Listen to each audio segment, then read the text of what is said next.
The security guard's hand was already reaching for Lark Hollowell's door handle when Tarek realized the gate override had been authorized 3 hours before he'd even arrived. His daughter's fingers went white around her rabbit plush. The guard wore a black tungsten ring etched with a raven. The camera angle was positioned to capture both Tarek's hands and his child's terrified face in a single frame. But what came next destroyed everything Tarek thought he understood about protecting his family. The emergency petition threatening to remove Lark hadn't been filed by a concerned relative. It had been manufactured by an attorney in Chicago who'd done this 19 times across 6 states, targeting single fathers whose children inherited trust funds worth millions. The gate incident at Tarek's mansion? A staged custody trap designed to produce evidence before he knew paperwork existed. Drop a comment where you're watching from and subscribe before someone uses the legal system to take what you can't afford to lose.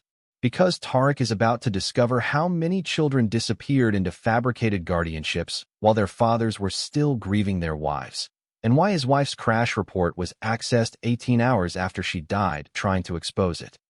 The security guard at Tarek Hollowell's own mansion gate in Collin County told him he had 10 minutes to surrender his daughter to Child Protective Services, or deputies would remove her by force. The problem was simple and impossible at once. Tarek had never been served with a court order, and the petition authorizing the threat had been filed in Cook County, Illinois 3 days earlier without his knowledge, 1,600 miles from the driveway where his truck now idled in the dark. Step away from the vehicle. The man at the gate said it like policy, not rage. His blazer was too clean for private security, the fabric stiff and new, and the earpiece wire tucked under his collar caught the amber glow from the camera massed overhead. 2 other guards moved into positions that boxed Tarek's truck without touching it, their boots crunching gravel in a rhythm that sounded rehearsed. The gate stayed shut behind them, its red status light blinking steady against the night. In the back seat, Tarek's daughter Lark clutched a faded rabbit plush to her chest and stared at the men outside with the kind of stillness that comes from knowing something is very wrong. Tarek kept both hands flat on the steering wheel where everyone could see them.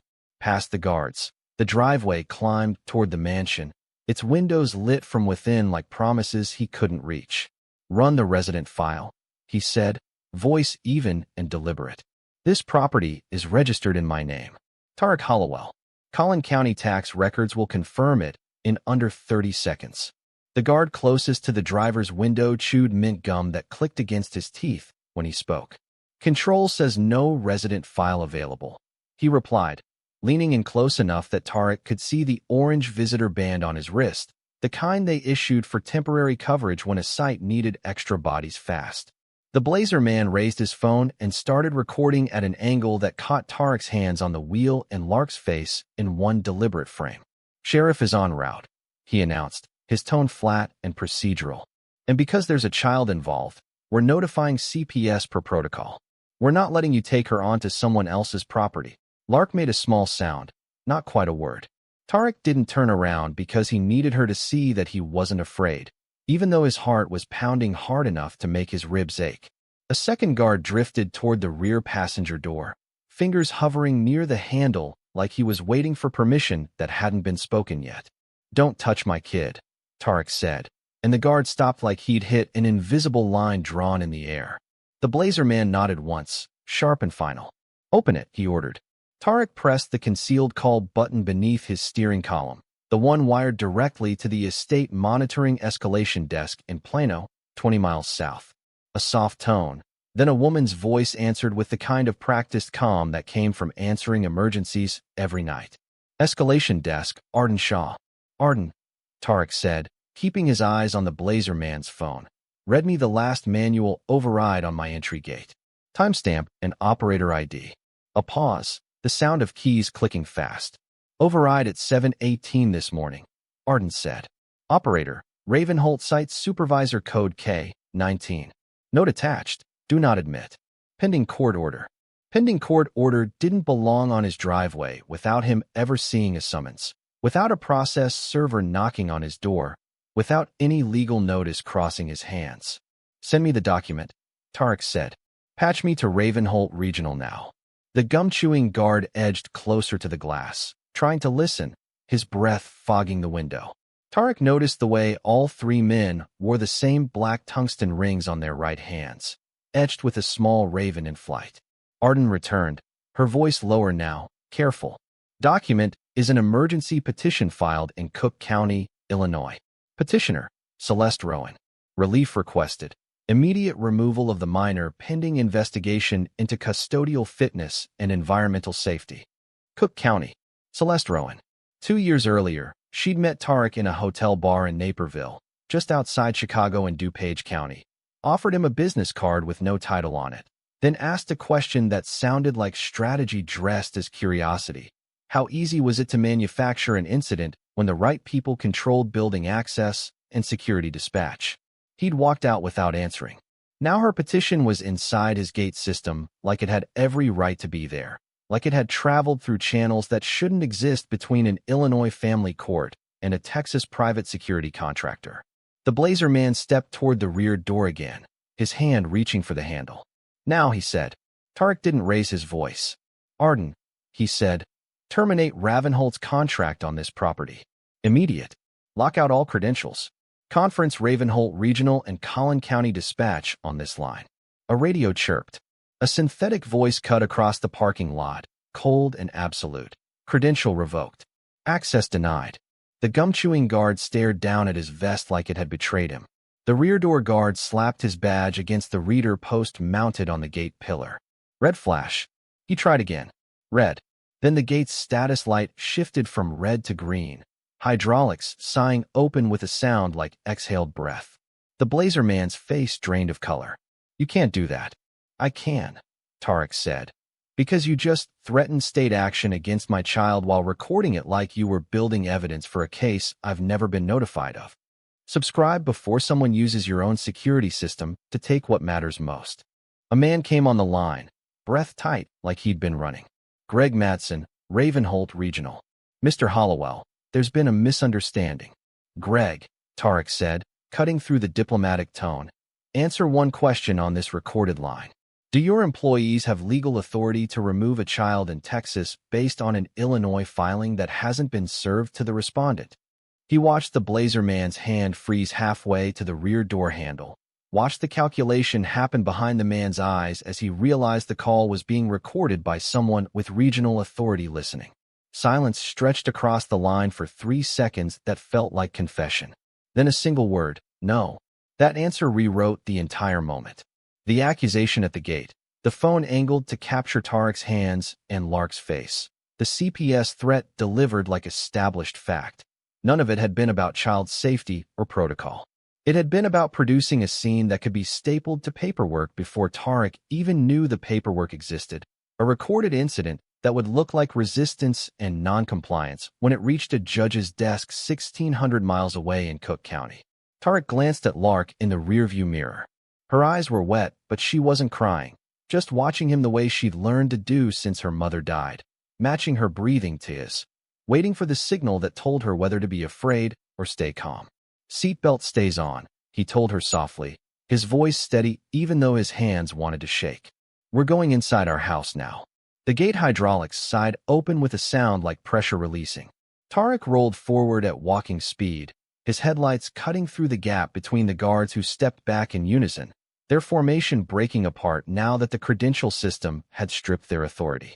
As he passed the Blazer man, Tarek caught the detail he'd been too focused to notice before. The black tungsten ring on the man's right hand wasn't just jewelry. It was etched with a small raven in flight, the same symbol Ravenholt used for their rapid response program. The elite unit Tarek had flagged during a security audit 8 months earlier after he'd discovered irregular dispatch patterns in Prince George's County, Maryland, where contractors were arriving at residential incidents before the actual emergency calls had been logged. Someone had brought their problem to his front door, and they'd brought the same team he'd already reported. Inside the property line, Tarek didn't turn toward the mansion's front circle. He veered right down the service road that curved behind the east wing, heading for the maintenance shed where the network cabinet lived, because he needed proof that would survive phone calls and favors and the kind of pressure that made documents disappear. Lark shifted in her seat but didn't ask questions, her silence shaped by too many months of learning that sometimes safety meant waiting for explanations instead of demanding them. Arden's voice returned through the speaker. Careful now, like she was reading something that didn't make sense. Mr. Hollowell, the archive is correlating Supervisor Code K-19 across our regional database. It appears on 2 other incidents flagged as child safety responses, one in Fulton County, Georgia, one in Lake County, Indiana. Same petitioning attorney listed on the emergency filings. Same language about immediate removal and custodial fitness investigation. Tarek's hand froze on the shed door latch. Fulton County, Georgia. Lake County, Indiana. Different states, same shape, same procedural fingerprint. The first twist had been realizing the gate didn't fail by accident. It was overridden by someone who knew exactly which codes to use and which language would make a Texas contractor act on an Illinois petition. The second twist was worse, colder, more methodical. This wasn't personal. It wasn't about him. It was a system, a repeatable process, and the gate incident wasn't the first time someone had tried to use it. It was just the first attempt that reached him while Lark was in the back seat, watching and memorizing faces with the quiet intensity of a child who understood that adults didn't always tell the truth about danger. He turned and looked back at his daughter through the rear window.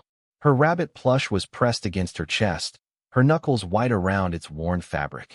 "Lark," he said, his voice low and deliberate. "If any adult tells you to unbuckle your seatbelt or get out of this truck, you don't move. Not unless you hear me say the exact words. Time to see the fireflies. Do you understand?" She nodded once, solemn and focused, repeating the phrase under her breath like a password. Arden's next line came through like a key turning in a lock he didn't know existed. "Mr. Hollowell, the archive just flagged another access event. Someone pulled your wife's crash report from the state database yesterday at 1437. The IP address geolocates to Chicago, Illinois. Cook County jurisdiction." Tarek's throat tightened. Chicago meant Celeste again, and Cook County meant the sealed box of files he hadn't opened since Little Rock, the ones his wife had left with notes in the margins and county names circled in red ink. He stared at the shed door, heard the gate close in the distance with a hydraulic thump that sounded final, and turned back toward the truck where Lark sat waiting. The Blazer man was walking back toward the gate camera, his phone still recording, and his hand drifted to the rear passenger door handle one last time, as if testing whether the moment had passed or if there was still a window to create the incident they'd come here to manufacture. "Don't," Tarek said, his voice carrying across the gravel with the kind of calm that made the threat more real than shouting ever could. The guard's hand stopped an inch from the metal, hovering there in the space between action and consequence. The guard's hand dropped away from the door handle like he'd touched something hot. Tarek waited 3 seconds, watching the man step back into the camera's sight line where his retreat would be recorded, then put the truck in gear and rolled toward the mansion. The headlights swept across the circular driveway, illuminating the front entrance with its double doors and the brass fixtures his wife had picked out 4 years earlier because they reminded her of the house she'd grown up in outside Little Rock. He pulled to a stop under the portico, killed the engine, and turned to face Lark. "We're home," he said quietly. "You're safe here." She nodded but didn't let go of the rabbit plush, her fingers still white-knuckled around the fabric. Tarek unbuckled his seatbelt and opened her door, lifting her out with the kind of careful steadiness that came from practicing how to move through fear without showing it. The front door opened before he reached it, and Imani Okafor stepped onto the threshold wearing the same expression she'd worn when Tarek's wife had died, and someone needed to hold the world together while he couldn't. She was Lark's godmother, a nurse from McKinney who lived 2 streets over and had keys to the house for emergencies that looked exactly like this. "I saw the gate camera feed," Imani said, reaching for Lark. "Escalation desk called me 10 minutes ago." Tarek handed his daughter over, watching Lark's arms wrap around Imani's neck with the kind of trust that only came from years of being held by the same hands. "Keep her inside," he said. "Doors locked. Don't answer for anyone except me or Collin County Sheriff if they have a warrant with my name on it. Properly served." Imani's jaw tightened. "Where are you going?" "Service shed," Tarek said. "I need the network logs before someone decides they don't exist anymore." He waited until the door closed behind them, until he heard the deadbolt slide into place, then walked back to the truck and drove it around the east wing toward the maintenance area where the estate's network cabinet lived in a climate-controlled shed behind the generator housing. The gravel crunched under his tires in the same rhythm the guard's boots had made earlier, a sound that kept looping in his head like evidence. He parked outside the shed, used his personal access code on the keypad, not the contractor system, not anything Ravenholt could touch, and stepped inside. The cabinet hummed in the corner, its LED indicators blinking green and amber in patterns that told him the override was still logged in the system's memory. Tarek pulled out his phone and called Arden back. "I'm at the network cabinet now," he said. "Walk me through pulling the override packet. I want routing metadata, timestamp chain, and the operator credential authentication log." Arden's fingers clicked across her keyboard with the practiced speed of someone who'd done this 100 times for clients who needed proof that would survive cross-examination. Accessing now. Override packet shows origin IP from Ravenholt's Dallas Dispatch Center in Irving. But the authorization code, K19, that's not routing through their standard supervisor credentials. It's coming from a secondary authentication layer, the kind they use for coordinated multi-site responses. Tarek's chest tightened. Multi-site meant this wasn't a single contractor making a mistake. It meant someone had used Ravenholt's emergency response infrastructure the same way they'd use it for an active shooter situation or a natural disaster. Except the emergency was fabricated and the threat was a 6-year-old girl in the back seat of her father's truck. "Send me everything," he said. "I want the full packet, the credential chain, and any linked incidents in your regional database that share the same authorization pattern." "Already compiling," Arden said. "Mr. Hollowell, there's something else. The K19 credential appears in 2 other incidents I mentioned earlier, Fulton County, Georgia in March, and Lake County, Indiana in July. Both cases involved emergency petitions filed by the same attorney out of Chicago. Maura Fentress, licensed in Illinois but operating through emergency jurisdiction clauses that let her file in multiple states if she claims imminent child endangerment." Tarek leaned against the cabinet, feeling the cool metal through his shirt. Fulton County was Atlanta's jurisdiction, a city with its own family court system and contractor networks. Lake County was the industrial corridor around Gary and Hammond, Indiana, close enough to Chicago that someone operating out of Cook County could make the drive in under an hour. Different states, different local systems, but the same procedural fingerprint: emergency petition, contractor override, incident recording, and then silence. "What happened to the children in those cases?" he asked. Arden's pause lasted too long. "Custody transferred within 72 hours. Fulton County case went to a maternal aunt in Decatur. Lake County case went to a legal guardian in Evanston, Illinois. Both transfers happened before the fathers could file counterpetitions or get proper representation. Before the fathers knew what was happening. Before they could fight back in a system designed to move faster than due process when someone claimed a child was in danger." Tarek closed his eyes and saw Lark's face in the rearview mirror, her eyes wet and watching, and understood with absolute clarity that the gate scene wasn't about denying him access to his own property. It was about creating footage of a black father being refused entry while a child sat terrified in his vehicle, footage that could be edited and timestamped and attached to an emergency filing that made him look like the threat instead of the victim. "Arden," he said, his voice dropping into the register he used when there was no room left for politeness. "I need you to flag something else in that system. Check if anyone accessed my wife's crash report before yesterday. Go back 2 years, full audit trail." Keys clicked. Silence. Then Arden's voice came back different, quieter, like she was reading something she wished she wasn't seeing. "Mr. Hollowell, there are 4 access events on your wife's report.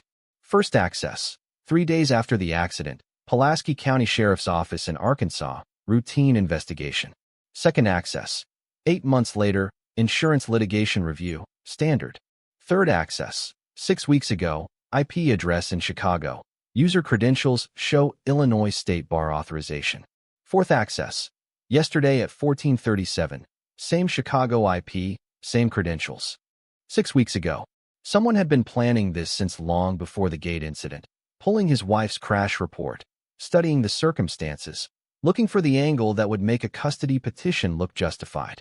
Tarek's hands curled into fists against the cabinet's edge. "Send me the credential details for the Chicago accesses. I want the attorney name, the bar number, and the stated purpose for requesting sealed accident reports." "Sending now," Arden said. "Mr. Hollowell, The purpose field just says Custody Evaluation Research. But the attorney listed is Maura Fentress, the same one from Fulton and Lake County. Tarek stared at the blinking LEDs on the cabinet, watching the green lights pulse in rhythm with his heartbeat. Maura Fentress wasn't just Celeste Rowan's attorney. She was the architect, the one who turned paperwork into force, who knew which emergency clauses could be weaponized and which contractors would move before asking questions. And she'd accessed his wife's crash report 6 weeks before the gate incident, which meant she'd been building the case long before Tarek knew there was a case to build. His phone buzzed with an incoming message. Unknown number. The text was brief and precise. She's been running this for 18 months. Check Cuyahoga County, Ohio. Check Shelby County, Tennessee. Your wife knew. That's why they erased her. Tarek didn't sleep. He sat at the kitchen table with his phone and a legal pad. The overhead light casting shadows across the county names his wife had circled in red ink 2 years earlier in a file he'd kept sealed because opening it felt like admitting she'd known something he'd missed. Cuyahoga County, Ohio. Shelby County, Tennessee. Cook County, Illinois. Fulton County, Georgia. The anonymous text had added 2 more jurisdictions to a list that already existed in his dead wife's handwriting. And that coincidence wasn't coincidence at all. At 6 in the morning, he called Vincent Reyes, a family court attorney in Dallas County, who owed him a favor from a security consultation 3 years back. Reyes answered on the second ring, voice rough from sleep. Tarek, it's Sunday. I need an emergency filing reviewed, Tarek said. Cook County, Illinois petition claiming imminent child endangerment. Filed 3 days ago, never served to me, but somehow a private security contractor in Texas tried to enforce it at my gate last night. Reyes went quiet. Tarek heard bedsheets rustling, then footsteps. Send me the petition number. That's not how jurisdiction works, and you know it. That's why I'm calling you, Tarek said. I need to know if this is legally defensible or if someone's running a procedural scam through family courts. 2 hours later, Reyes called back with the kind of careful tone lawyers used when they were about to tell you something that changed everything. The petition is technically valid under Illinois emergency removal statutes, but the jurisdictional reach is fabricated. The attorney, Maura Fentress, is citing a clause that allows out-of-state custody actions if the child's primary residence has changed within the last 6 months and there's documented risk. But Lark's primary residence hasn't changed. You've been in Collin County for 4 years. So it's fraud, Tarek said. It's strategic misrepresentation, Reyes corrected. She's not lying outright. She's arranging facts to create the appearance of legal authority where none exists. The petition claims Lark was temporarily relocated to Illinois for medical evaluation, which would give Cook County jurisdiction if it were true. But I'm guessing Lark's never been to Illinois in her life. Tarek's jaw tightened. She hasn't. Then Fentress is laundering authority through paperwork, Reyes said. She files the petition in Illinois, claims emergency jurisdiction, and by the time anyone challenges it, the child is already in someone else's custody and you're fighting from a defensive position. It's not illegal if no one catches it fast enough. Tarek ended the call and pulled up the file his wife had left, the one with county names and dates and margin notes in her tight, precise handwriting. Next to Cuyahoga County, Ohio, she'd written, *, check contractor dispatch logs. Children moved before fathers notified. * next to Shelby County, Tennessee.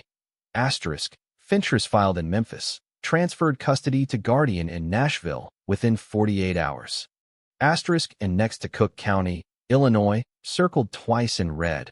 * Celeste coordinates. Not the attorney. The fixer. * Celeste Rowan. Tarek hadn't thought about her in 2 years, not since the night she'd approached him in the hotel bar at the Hyatt Regency in Naperville, just west of Chicago. He'd been there for a security conference, sitting alone after a panel on access control vulnerabilities in residential estates. She'd slid onto the stool next to him, ordered gin neat, and spent 10 minutes talking about nothing before she'd asked the question that had made him leave. How easy would it be to manufacture an incident if someone controlled the contractor dispatch and the gate override codes? He'd thought she was testing him for corporate espionage, maybe looking for a consultant willing to bend ethics for the right price. He'd walked out without answering. But now, staring at his wife's notes, he understood the question hadn't been theoretical. It had been research. At 9 in the morning, Tarek called Marcus Ogun, a retired investigator he'd worked with during the Prince George's County audit, the one who'd helped him trace the irregular contractor dispatch patterns that had eventually flagged Ravenholt's Rapid Response Unit. Ogun lived in Arlington now, close enough to the Dallas corridor that they could meet without making it obvious. They sat in a booth at a diner off Interstate 30, the kind of place where nobody looked twice at two men drinking bad coffee and talking in low voices. Tarek slid the legal pad across the table. Tell me if this pattern means what I think it means. Ogun studied the county names, the dates, the margin notes. His expression didn't change, but his fingers tapped against the table in a rhythm that meant he was calculating risk. You're looking at a custody laundering pipeline, he said finally. Emergency petitions in one state, contractor enforcement in another, custody transfer before legal challenge. It's clean if you don't know what you're looking for. It looks like institutional process, not conspiracy. How many? Tarek asked. Based on this. Ogun tapped the pad. At least 6 cases across 4 states. Probably more if we pull contractor logs from other regions. Someone's using family court emergency powers like a weapon, and they're doing it through a network that crosses state lines without triggering federal oversight. Tarek leaned back against the vinyl booth, feeling the weight of it settle. 6 children, maybe more, moved through a system designed to protect them but repurposed into something else entirely. And his wife had known. She'd mapped it, documented it, circled the names and jurisdictions, and then she died in a crash that happened on a rural highway outside Little Rock in Pulaski County, where the investigation had closed in under a week with a finding of driver error and no mechanical failure. Ogun's phone buzzed. He glanced at the screen, then looked up at Tarek with an expression that carried bad news. You've got a visitor. Collin County deputy just arrived at your gate. Dispatch says he's not there for enforcement. He's there to ask questions. Tarek stood, left cash on the table, and drove back to the mansion faster than he should have. The deputy's cruiser was parked outside the gate, lights off, and the man standing next to it wore the kind of neutral expression that meant he was following a script someone else had written. Tarek rolled down his window. Mr. Hollowell, the deputy said, pulling out a small notepad. I need to ask you a question for the record. Where is the child's mother listed as residing right now? Tarek's throat went dry. The deputy wasn't asking about Lark's location. He was asking about her mother's residence, present tense, like the question had legal weight that required careful answering. My wife died 2 years ago, Tarek said slowly. Pulaski County, Arkansas. Single vehicle accident. There is no mother's residence. The deputy wrote something in his notepad without looking up. I understand that, Mr. Hollowell. But there's an alert in the system tied to your daughter's name. It indicates a custodial concern flagged by an out-of-state petition. The petition lists a maternal relative as requesting emergency placement review. Maternal relative. Tarek's wife had been an only child. Her parents were dead. There was no maternal relative with standing to file anything, which meant someone had fabricated a petitioner or found a distant cousin nobody had seen in decades and convinced them to sign paperwork they didn't understand. Who's the relative listed? Tarek asked. The deputy glanced at his phone, reading from a message someone had sent him before he'd arrived. Petition lists a Nadia Hollowell, maternal aunt, residing in Evanston, Illinois. Nadia Hollowell didn't exist. Tarek's wife's maiden name was Chun, and her only aunt had died in Taiwan before Lark was born. Someone had invented a person, given her a name that sounded plausible, and attached her to an Illinois address in a city close enough to Chicago that Cook County courts could claim proximity jurisdiction. The deputy was looking at Tarek now, waiting for a reaction, and Tarek understood with absolute clarity that this moment was being documented the same way the gate incident had been documented, not to establish truth, but to create a record that could be interpreted as resistance or evasion when it reached a judge who didn't know the full story. There is no Nadia Hollowell, Tarek said, keeping his voice level. My wife's family name was Chun. She had no siblings. I can provide death certificates, genealogy records, and immigration documentation if needed. The deputy's pen stopped moving. He looked up, and something shifted in his expression, a flicker of doubt that suggested he was realizing he'd been handed a script that didn't match reality. Mr. Hollowell, I'm going to note that you dispute the petitioner's claimed relationship. I'm also going to note that you're cooperative and that the child appears safe and cared for. But I need to tell you something off the record. Tarek waited. This alert didn't come through normal channels, the deputy said quietly. It came through a contractor liaison notification, the kind we get when private security flags something that might need law enforcement response. Usually that's for active threats, domestic violence, kidnapping risk, that kind of thing. But this one landed in our system 3 hours before the gate incident even happened. 3 hours before. Someone had preloaded the alert into Collin County's system, ensuring that when the gate incident occurred, it would trigger an automatic law enforcement response that made Tarek look like a custody risk instead of a victim. The pieces fell into place with the sick logic of a trap designed by someone who understood how institutions moved. The Illinois petition created the legal appearance of authority. The contractor override created the incident. The preloaded alert created the law enforcement response. And the recording at the gate created the evidence that would justify moving Lark into someone else's custody before Tarek could hire an attorney or file a counterpetition or do anything except react. "I need to make a call," Tarek said. The deputy stepped back, and Tarek dialed Vincent Reyes again. The petition lists a fabricated maternal aunt named Nadia Hollowell in Evanston. My wife's family name was Chun. There are no living maternal relatives. Reyes swore softly. That's identity fraud in the service of a custody action. That elevates this from procedural manipulation to criminal conspiracy. But here's the problem. If they filed in Cook County and the petition is already in the system, you're going to have to appear in Illinois to challenge it, which means leaving Texas and potentially leaving Lark in someone else's temporary custody while you travel. "No," Tarek said. "I'm not leaving her." "Then we file an emergency stay in Collin County and force them to prove jurisdiction," Reyes said. "But that takes time, and whoever's running this knows that.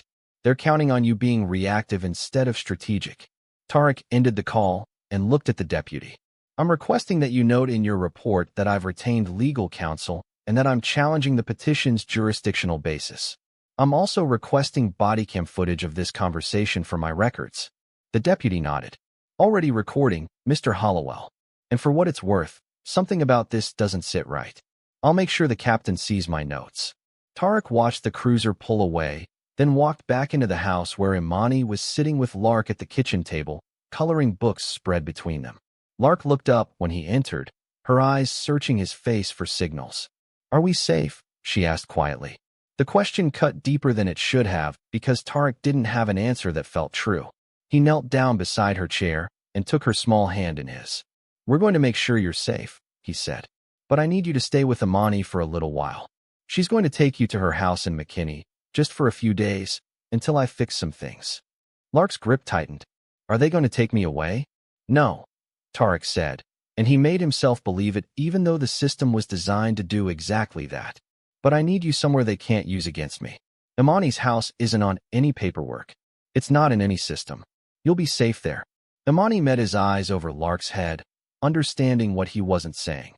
If they came for Lark again, they'd come to the mansion first, and Tarek needed her somewhere the fabricated petitions and contractor overrides couldn't reach. Imani nodded once, stood, and started gathering Lark's things with the calm efficiency of someone who'd spent years in emergency rooms making life-or-death decisions look routine. After they left, Tarek went upstairs to his wife's old office, the room he'd kept locked since she died, because opening it felt like admitting she was never coming back. He unlocked the door and stepped inside. Her desk was exactly as she'd left it. Laptop closed, files stacked in neat rows, a coffee mug with lipstick still on the rim. He opened the bottom drawer and pulled out the manila folder she'd labeled in red marker, counties. Inside were printed emails, contractor dispatch logs, court filing summaries, and a handwritten list of names. 6 children, 6 fathers, 6 emergency petitions filed in different states, all by Maura Fintris, all resulting in custody transfers within 72 hours. And at the bottom of the list, in his wife's handwriting, a single sentence that made Tarek's hands shake. "They're not taking children randomly. They're targeting single fathers with resources who won't be believed when they fight back." His phone buzzed. Unknown number. The text was a photograph, his wife's crashed car, taken from an angle the official police report hadn't included, showing skid marks that didn't match the trajectory of a single vehicle accident. Tarek met Marcus Ogun again 2 days later, this time in a parking garage in Arlington where the concrete walls made surveillance harder and the ambient noise from traffic masked conversation. Ogun brought a tablet loaded with contractor dispatch logs he'd pulled through contacts Tarek didn't ask about, and they sat in Tarek's truck going through the timestamps like forensic accountants tracing money through shell companies. K-19 isn't a person, Ogun said, scrolling through the data. It's a portable credential that gets passed between teams for what Ravenholt calls special assignments. Emergency responses, high-profile client incidents, situations where they need operators who won't question orders because the orders are coming from regional command, not local supervisors. Tarek studied the screen. The K-19 credential had been active in 8 states over the past 18 months. Georgia, Indiana, Tennessee, Ohio, Maryland, Texas, and 2 incidents in Illinois that were flagged as resolved without law enforcement escalation. 8 states meant 8 families, 8 children, 8 fathers who'd probably spent months trying to understand how they'd lost custody to relatives they'd never heard of or guardians who appeared out of legal paperwork like conjured ghosts. How does someone get access to this kind of network? Tarek asked. Money, Ogun said. And institutional knowledge. Whoever's running this knows how family courts move, knows which contractors will act on emergency filings without verification, knows which jurisdictions have overworked judges who'll approve temporary custody transfers if the paperwork looks urgent enough. It's not a conspiracy. It's exploiting the gaps between systems that were never designed to talk to each other. Tarek leaned back against the headrest, feeling the weight of it settle. His wife had been documenting this for months before she died, mapping the pattern, identifying the players, and she'd never told him because she knew what he'd do. She knew he'd try to stop it, try to expose it, try to fight something that was designed to move faster than individual resistance. I need to find the other fathers, he said. The ones from Fulton County, Lake County, the rest. If we can coordinate, we can prove this is systematic. Ogun shook his head. They won't talk to you. They've already lost.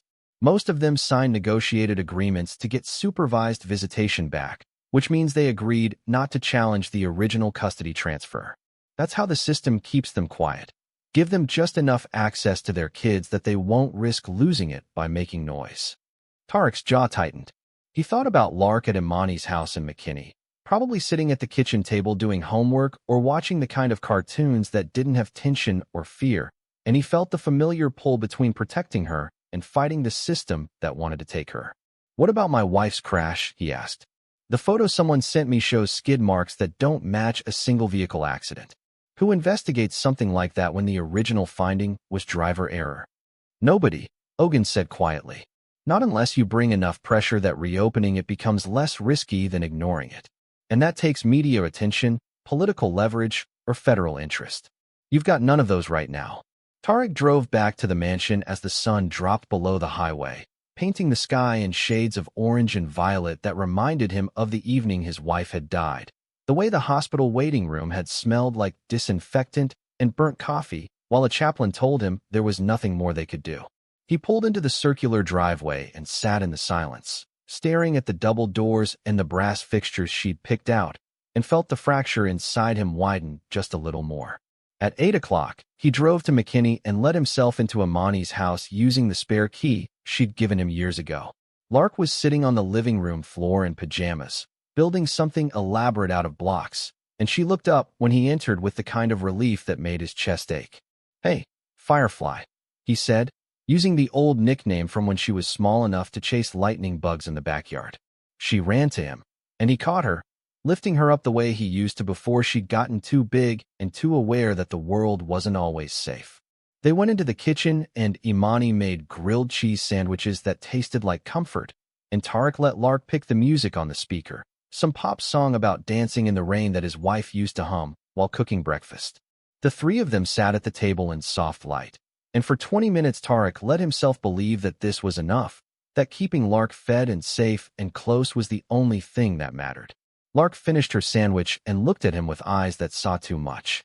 Dad, she said quietly, when people take kids away, do they give them back? The question landed like a blade between his ribs. Tarek set down his water glass and met her gaze, searching for the right answer that wouldn't be a lie but wouldn't be the whole terrible truth either. Sometimes, he said, if the people who love them fight hard enough, if they don't give up. Are you going to give up? She asked. Never. Tarek said. And he made himself sound certain, even though the system was designed to make fathers like him disappear into legal proceedings they couldn't afford and jurisdictional mazes they couldn't navigate. Lark nodded, accepting his answer the way children accepted promises from adults they trusted, and Tarek felt the weight of that trust like an oath he couldn't break. After she fell asleep on Amani's couch, he covered her with a blanket, tucking it around her shoulders the way his wife used to do, and his phone rang. Unknown number. He stepped outside onto the porch and answered. Mr. Hollowell, a woman's voice said, young and shaking. My name is Kira Voss. I work for Ravenholt. I was on the gate team 2 nights ago, and I need to tell you something before they figure out I'm calling. Tarek's pulse spiked. Go ahead. Your wife tried to stop this, Kira said, the words tumbling out fast like she'd been rehearsing them. She contacted Ravenholt Corporate 8 months before she died, reporting irregular dispatch patterns and asking questions about contractor liability in custody cases. 3 weeks later, her personnel file was flagged as a security risk, and someone pulled her crash report the day after the accident. I saw the access logs. I didn't understand what it meant until I saw your daughter in that truck and realized we were doing the same thing to you. Tarek's hand tightened around the phone. Who pulled the report?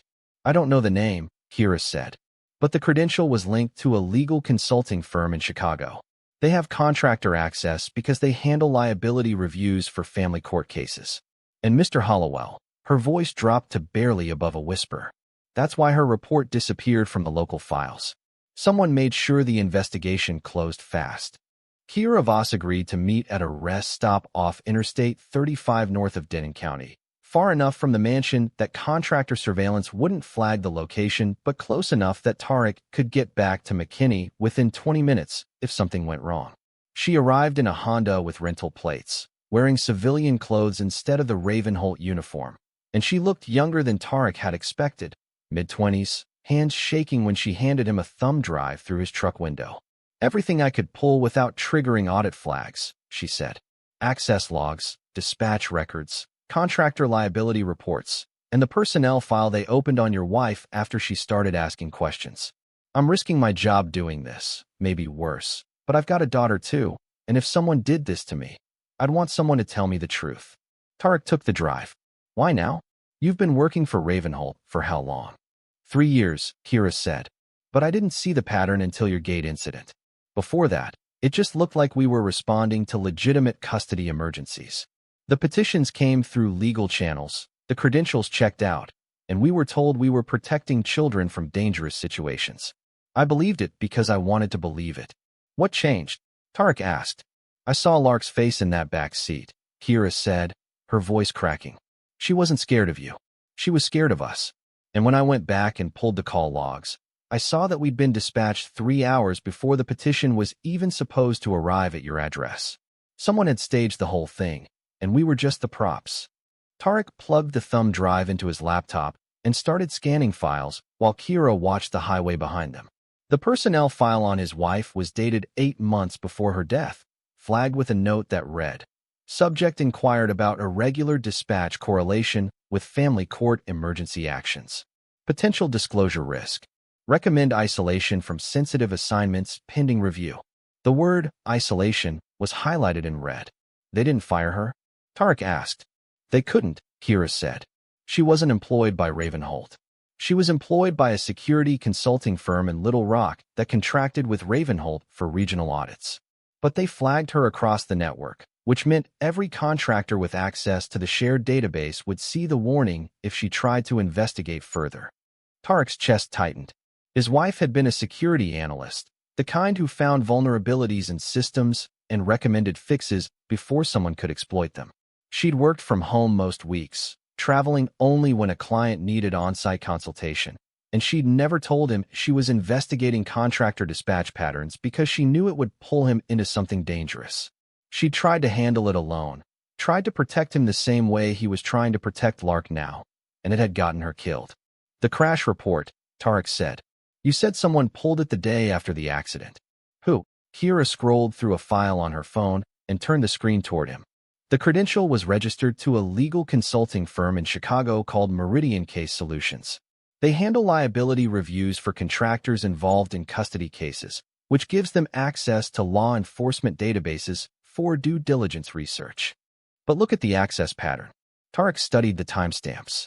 Meridian had pulled his wife's crash report within 18 hours of the accident, long before the official investigation had even concluded. They'd accessed it again 2 weeks later, then again 6 weeks ago, the same timeline Arden had flagged when she'd traced the Cook County petition research. They were checking to make sure the investigation closed without complications, Tarek said. Or they were checking to make sure there was nothing in the report that contradicted the driver error finding, Kira said. Because if there was, they'd need to know before someone else found it. Tarek opened another file on the thumb drive, this one labeled Custody Transfer Outcomes.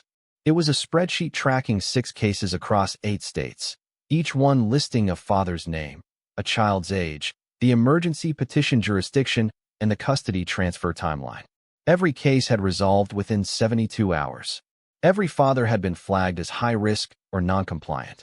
And every petition had been filed by Maura Fentress with support documentation from Meridian Case Solutions. At the bottom of the spreadsheet, someone had added a note: target profile, single father, professional income, estate/property assets, no extended family support network, recent widower status preferred. Recent widower status preferred. The words sat on the screen like a confession. They weren't taking children randomly. They were targeting fathers who'd already lost their wives. Fathers who were vulnerable and isolated and unlikely to have the emotional bandwidth to fight a custody battle while grieving. Fathers like Tarek. They killed her, Tarek said, the words coming out flat and certain. She found the pattern, and they killed her to stop her from exposing it. Kira didn't argue. She just looked at him with the kind of expression people wore when they knew something terrible was true but couldn't prove it in a way that would matter to the law. I think so, she said quietly. And I think Lark was always the endgame. They just had to wait until you were isolated enough to make the move. Tarek's phone buzzed. Text from Imani. Car parked 2 streets over. Same one from your wife's funeral. Black sedan, tinted windows. He looked up at Kira. I have to go. She nodded and handed him a business card with a handwritten number on the back. That's my personal cell. If you need testimony, if you need someone to go on record about what Ravenholt knew, I'll do it. But Mr. Hollowell, she paused, choosing her words carefully. They're not going to stop because you know the truth. They're going to escalate because you're a threat now. Tarek drove back to McKinney faster than the speed limit allowed, his mind cataloging everything Kira had given him and everything it meant. His wife hadn't died in a random accident. She died because she'd gotten too close to people who used family courts like weapons and contractors like enforcers, and they'd made sure the investigation closed before anyone could ask the right questions. And now they were coming for Lark, not because she was in danger, but because Tarek was the kind of father who had resources and credibility and the capacity to fight back if he understood what he was fighting. When he pulled onto Imani Street, the black sedan was gone, but the absence felt worse than the presence. Someone was watching. Someone knew where Lark was. And the funeral detail meant they'd been watching for 2 years, waiting for the right moment to move. Tarek didn't call the police about the black sedan because involving local law enforcement would create another record, another timestamp, another piece of documentation that Maura Fentress could spin into evidence of instability or paranoia when it reached a judge's desk in Cook County.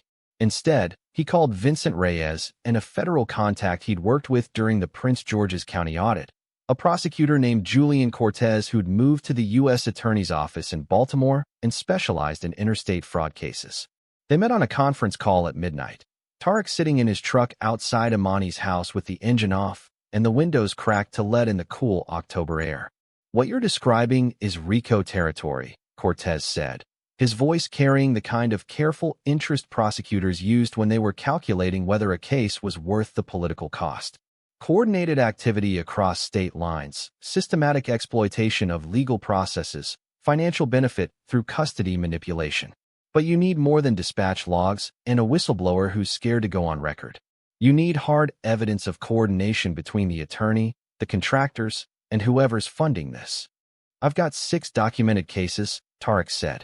All single fathers, all recent widowers, all lost custody within 72 hours of emergency petitions filed by the same attorney. That's pattern evidence, Reyes said. It's compelling, but it's not proof of conspiracy unless you can show they communicated with intent to defraud. You need emails, financial transfers, recorded conversations, something that proves Fintris and the contractors were working together instead of just operating in parallel. Tarek stared at the dark street, watching for headlights that didn't belong. What if I give them an opportunity to coordinate again? What if I make myself the obvious next move and document everything they do? Cortez went quiet for 3 seconds. You're talking about using yourself as bait. I'm talking about giving them enough rope, Tarek said. They've already filed the Illinois petition. They've already tried the gate incident. If I reactivate a monitored access channel in my security system, one that logs every override attempt with operator fingerprinting and routes through a server I control, they'll try again. And when they do, we'll have time-stamped evidence of unauthorized access coordinated with the petition. That's risky, Reyes said. If they succeed in creating another incident, you're giving them exactly what they want. They won't succeed, Tarek said, because this time I'll be ready, and I'll have legal counsel on speed dial the second they move. The goal isn't to stop them. It's to make them expose themselves. After the call ended, Tarek went inside and found Lark asleep on Amani's couch, her rabbit plush tucked under her chin. He sat on the floor beside her and watched her breathe, counting the seconds between inhales, and felt the familiar pull between keeping her close and giving her the distance she'd need if this went wrong. When she stirred awake, he was ready with the kind of calm voice he'd practiced since her mother died. "Hey, Firefly," he said softly. "I need to talk to you about something important." Lark sat up, rubbing her eyes. "Are they coming back?" "Maybe," Tarek said, because lying to her would be worse than the truth. "But I need you to know what to do if any adult, even someone in a uniform or someone who says they're here to help, tries to take you somewhere without me." She nodded, her face serious. "If they use official words like court order or protective custody, you stay calm. You don't fight. You don't run. You say one sentence. I need to speak to my attorney, Vincent Reyes, before I go anywhere. Can you remember that? I need to speak to my attorney, Vincent Reyes, before I go anywhere," Lark repeated. "Good," Tarek said. "And if they try to separate you from Amani or from me, you ask for their names and badge numbers. You don't have to be loud about it. You just ask, and you remember." Okay, Lark said, and Tarek saw his wife's intelligence in her eyes, the same capacity for understanding danger without panicking that had made his wife good at her job. "You're doing great," he said, pulling her into a hug. "I'm proud of you." 3 days later, a new petition was filed, not in Cook County this time, but in Harris County, Texas, in Houston, as if someone was trying to anchor jurisdiction locally and bypass the interstate complications that Tarek's attorneys had flagged.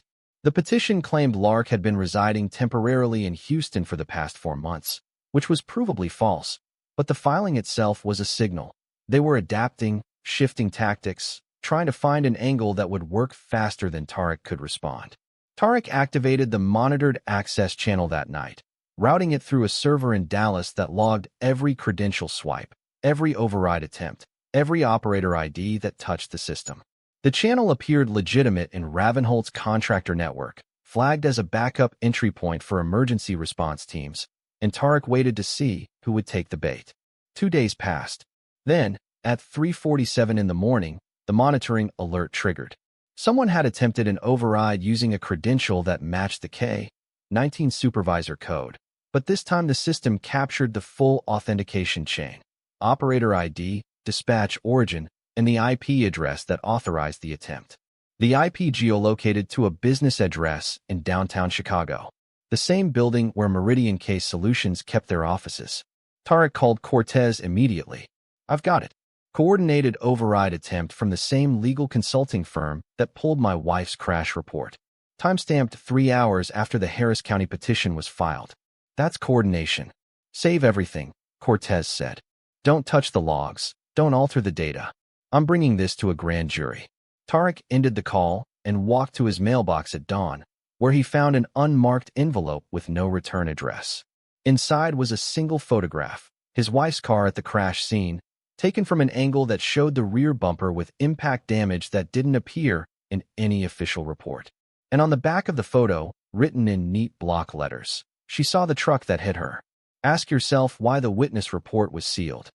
The emergency hearing was scheduled in Collin County District Court 8 days after the Harris County petition landed, fast-tracked because Vincent Reyes had filed a motion challenging jurisdiction and demanding that any custody action be heard locally where Tariq could actually defend himself without traveling across state lines. The courtroom was small, fluorescent lit, and smelled like old carpet and nerves. Tariq sat at the respondent's table in a suit his wife had picked out for him years ago, and he tried not to look at the woman sitting across the aisle with her attorney. Celeste Rowan wore gray, professional and composed, her expression neutral in the way people practiced when they knew cameras might be watching. She hadn't filed the petition herself. That was Maura Fentress, appearing via video link from Chicago because Illinois counsel didn't need to be physically present for jurisdictional arguments. But Celeste was listed as a material witness, and her presence meant this wasn't just procedural. It was personal. Judge Andrea Calloway entered, a black woman in her 50s who'd spent 20 years in family court and had the kind of expression that suggested she'd seen every variation of human desperation and wasn't impressed by any of it. She took her seat, reviewed the file in front of her, and looked up at both tables with the flat attention of someone who didn't have patience for theatrics. "We're here on an emergency motion to dismiss a custody petition filed in Cook County, Illinois," she said. "Mr. Reyes, you're claiming the petition lacks proper jurisdiction. Ms. Fentress, you're claiming emergency removal authority under Illinois statutes. Make your arguments brief and supported." Reyes stood, placing a folder on the table. "Your Honor, the petition claims the minor child, Lark Hollowell, has been residing in Illinois for the past 4 months, which would give Cook County jurisdiction under emergency removal statutes. But Lark Hollowell has been enrolled in McKinney Elementary School in Collin County, Texas, for the entire academic year. I have attendance records, medical records from a pediatrician in Plano, and testimony from her godmother, who lives 2 streets from the respondent. The Illinois residency claim is fabricated." Fentress appeared on the video screen, her face calm and dismissive. "Your Honor, the petition was filed based on credible information provided by a concerned family member who observed unsafe conditions during video calls with the child. The temporary Illinois residency claim refers to planned relocation that was interrupted when the respondent became aware of our filing. We're not claiming the child is currently in Illinois. We're claiming the respondent intended to relocate her to avoid Texas oversight." "That's a lie," Tariq said, and Reyes put a hand on his arm to keep him seated. Judge Calloway's eyes shifted to Tariq. "Mr. Hollowell, you'll have an opportunity to testify. Ms. Fentress, intended relocation is not the same as established residency. If you're basing jurisdiction on intent rather than fact, you're on shaky ground. What's your evidence of intended relocation?" Fentress hesitated for half a second, and that hesitation told Tariq everything he needed to know. She didn't have evidence. She had assumption and narrative, the kind of story that sounded plausible if you didn't look too closely. "Your Honor, the respondent owns property in multiple states," she said. "He has the financial means to relocate without notice, and given the recent security incident at his residence." "The security incident where private contractors tried to remove his daughter based on your unfiled petition?" Judge Calloway interrupted. "That incident." Fentress's face tightened. "Your Honor, we filed within proper timelines. You filed in Illinois 3 days before the incident occurred in Texas," the judge said, reading from the file. "Which means someone had access to your petition instructions before Mr. Hollowell was served. Care to explain how a private security contractor in Collin County knew about an Illinois emergency filing before the respondent did?" The courtroom went silent. Celeste shifted in her seat, and for the first time, her composure cracked just slightly. Reyes stood again, his voice measured and deliberate. "Your Honor, we have evidence that the security contractor received override authorization from a legal consulting firm in Chicago, Meridian Case Solutions, which has documented financial relationships with the petitioning attorney. We believe this petition was coordinated with contractor enforcement before proper service, which constitutes fraud upon the court." Judge Calloway leaned back in her chair. "Ms. Fentress, I'm going to ask you a direct question, and I expect a direct answer. How did your petition instructions reach a private contractor in Texas before the respondent was served?" Fentress's mouth opened, then closed. She glanced off-screen, probably at someone feeding her advice, and when she spoke again her voice had lost its certainty. "Your Honor, I can't speak to contractor communication protocols. That would be outside my purview. But you can speak to whether you authorized anyone to act on your petition before service was complete, the judge said. Did you or did you not communicate with Ravenholt Security or any affiliated entity before this petition was filed? Another pause. Then, quietly, I communicated with Meridian Case Solutions regarding potential enforcement logistics. Yes. The admission landed like a stone in water. Reyes didn't move, didn't react, just let the silence do the work. Judge Calloway made a note, her pen scratching across the page with the kind of deliberate slowness that meant she was giving Fentress time to realize what she'd just confirmed on the record. Your Honor, Reyes said, we'd like to introduce additional evidence. Mr. Hollowell's late wife was a security analyst who documented a pattern of similar emergency petitions across multiple states, all filed by Ms. Fentress, all resulting in custody transfers within 72 hours. She was investigating this pattern when she died in a car accident in Arkansas 2 years ago. The crash report was accessed multiple times by Meridian Case Solutions, the same firm Ms. Fentress just admitted coordinating with. Celeste stood abruptly. Your Honor, this is conspiracy theory speculation. Sit down, Ms. Rowan. Judge Calloway said, her voice sharp. You're not counsel, and you're not testifying yet. Mr. Reyes, what's the relevance of the late wife's investigation to this custody matter? Reyes opened another folder and placed a document on the projector. It appeared on the screen behind the judge, a life insurance policy in Tarek's wife's name, with Lark listed as the beneficiary. The payout amount was visible at the bottom, for $1 million, held in trust until Lark turned 18. Your Honor, Reyes said, Lark Hollowell is the beneficiary of a substantial trust fund. Under Texas law, if custody transfers to a guardian outside the immediate family, that guardian gains legal authority to manage the trust assets until the child reaches majority. We believe this petition, and the others Ms. Fentress has filed, are not about child safety. They're about gaining financial control over orphaned children with significant assets. The courtroom erupted. Celeste's attorney was on his feet objecting. Fentress was talking over the video link, and Judge Calloway's gavel came down 3 times before the noise subsided.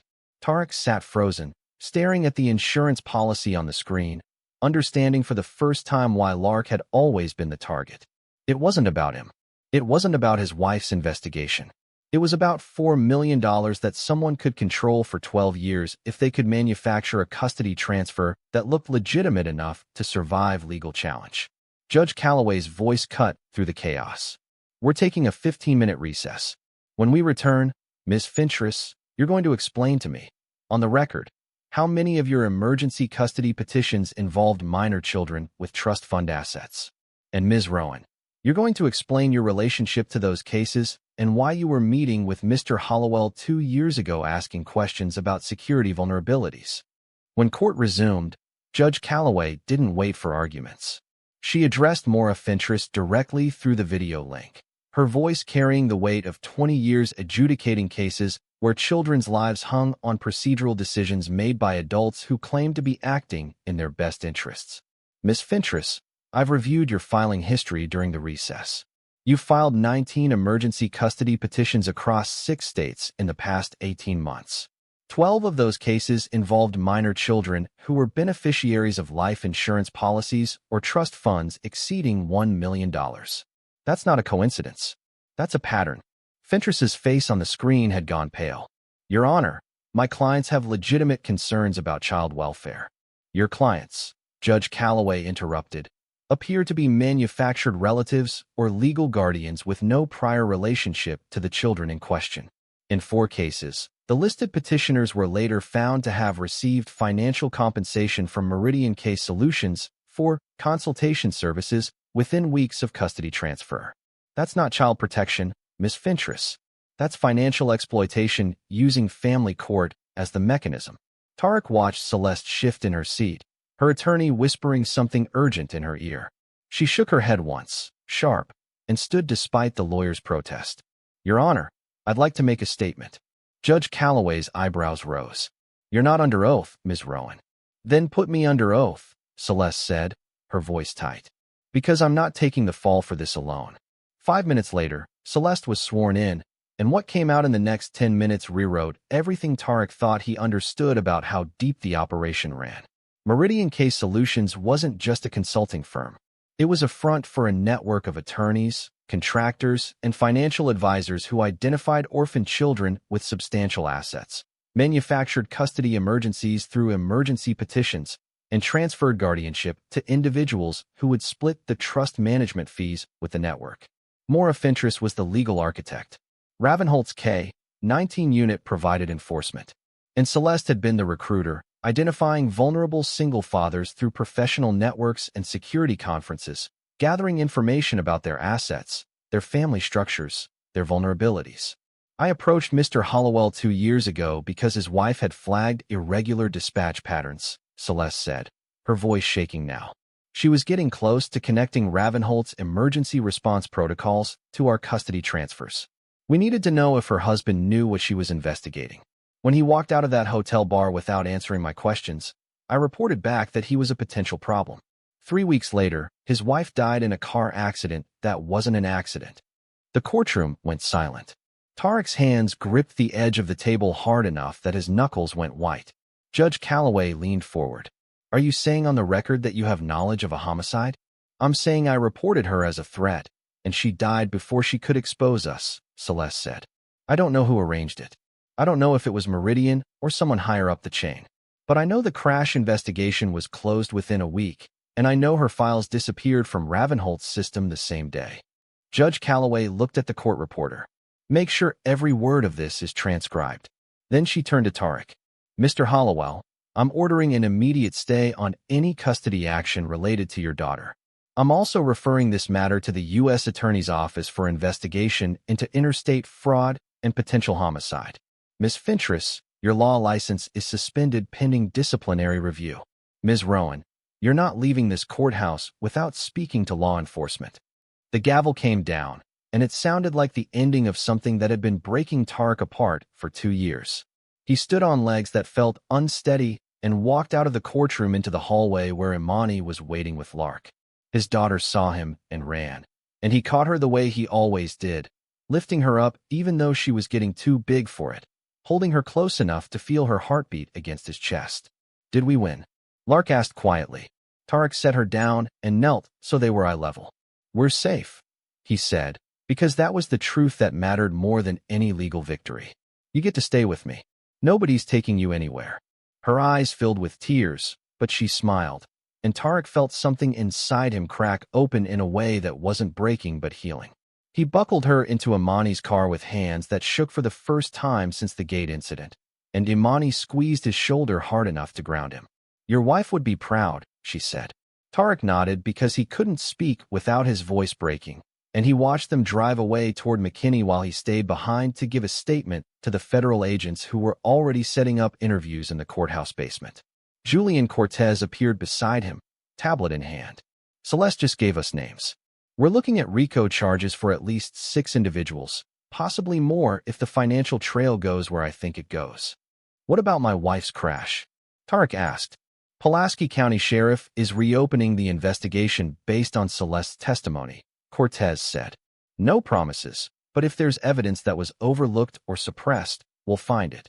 3 days later, Tarek was back at the mansion gate, the same gate where this had started, watching the status light blink green as the new security system cycled through its diagnostics.